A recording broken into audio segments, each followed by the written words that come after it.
Hey guys, my name is Maggie. I'm a Danish baker. Today I'm going to show you how to make gluten-free garlic cheddar rolls. Now this is not a Danish recipe, but in Danish it would be called Glutenfri hvidløgs cheddarboller. This recipe is one that I've been working on for a while. I really wanted to surprise some of my family members who are gluten-free with a really delicious gluten-free roll that you can't tell is gluten-free. So I even had like family members who eat regular bread blind taste test it for me. So yeah, I'm excited to share this with you guys today. You'll just be following along with me. If you follow the link below, it'll take you to my website where there is the recipe for this. So anyway, let's jump right in. Wash your hands, roll up your sleeves, and let's get baking. So we're going to start off with some water and psyllium husk that we're just going to mix together. I'm using psyllium husk powder, but you could use just psyllium husk granules. Then you just mix it around so that there's not as many dry pockets. It will all mix together, but you want the psyllium husk to gelatinize. Next, we'll have our flours. So we start with tapioca starch. Next, we do some oat flour. Then we do some potato starch. And then some brown rice flour. You could do white rice flour, but I like doing brown because it's more fibrous and healthier for you. And then we do some xanthan gum. The starches and the xanthan gum really help to mimic that gluten that we get in wheat flour. Next, we'll do some sugar.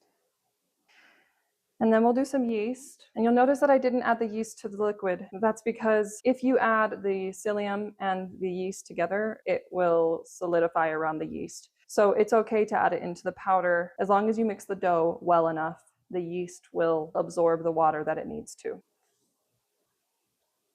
And then we do some lemon juice, and I put that on the other side of the yeast. Because of the acidity that's in the lemon juice, we don't want to put it in contact with the yeast right away.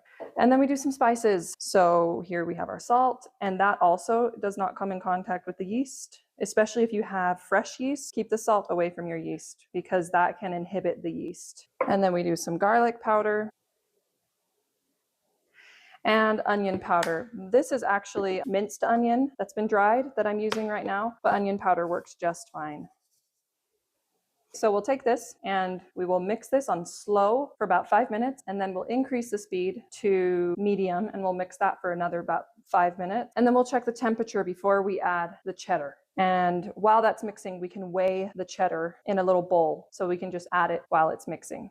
So I actually don't have just straight cheddar, but I do have a cheddar blend. I use frozen cheddar for these, but you could use fresh. It's just a little bit easier to handle frozen, and it mixes into the dough a little bit more evenly rather than clumping. So if you use fresh cheddar, then you'll just want to just sprinkle it in a little bit at a time when you add it to the dough, rather than just adding it in one big clump.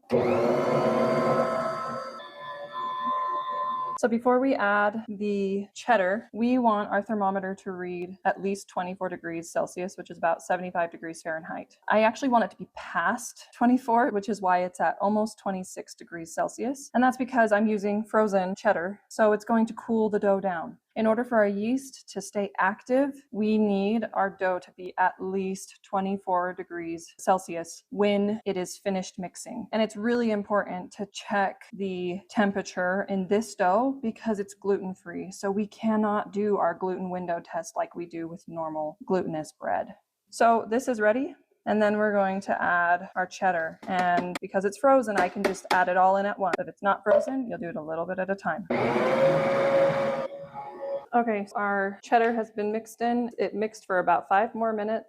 Something that's really important to know is that when you are working with gluten-free breads, they're going to be stickier. And that's not always really nice to work with. So I have this spatula that I'm going to be using. And then I'm going to take some rice flour. You could also take oat flour, but I like rice. This is that brown rice flour that we used in the recipe. And we're going to sprinkle it on our scale as well as the countertop next to it where we are placing our rolls before we shape them. So each one, it's going to weigh about 120 grams, each dough ball.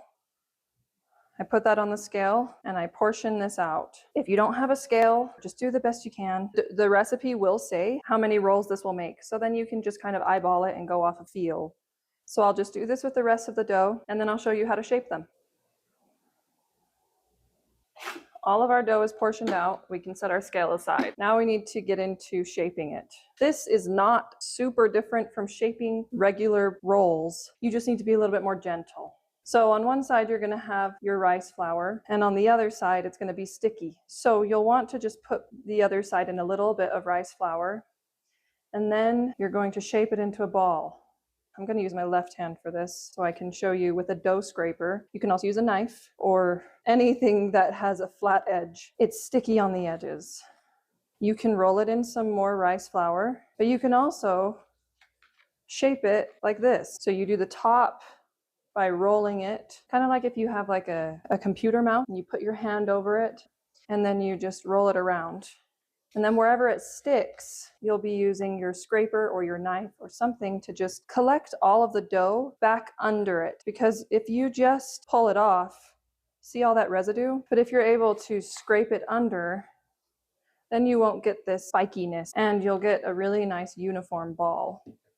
I don't want it to stick to my fingers, so I'm gonna put some rice flour on my hands and just try my best to create a ball. So that is basically how you do it. And then you can just put it on a baking sheet or just set it to the side. We're gonna dip these in cheddar as well, but because of the lack of space that I have, I'm just going to put it on a baking sheet and then I'm going to flatten it ever so slightly. And when I put it on this baking sheet, because we're going to dip them with some cheese on top, we can put them really close to each other on the baking sheet. We don't need to space them out until we are ready to let them proof and then bake. So I'll just show you one more time. With this piece, I'll put it in a little bit of rice flour, not too much, and then I'll roll it around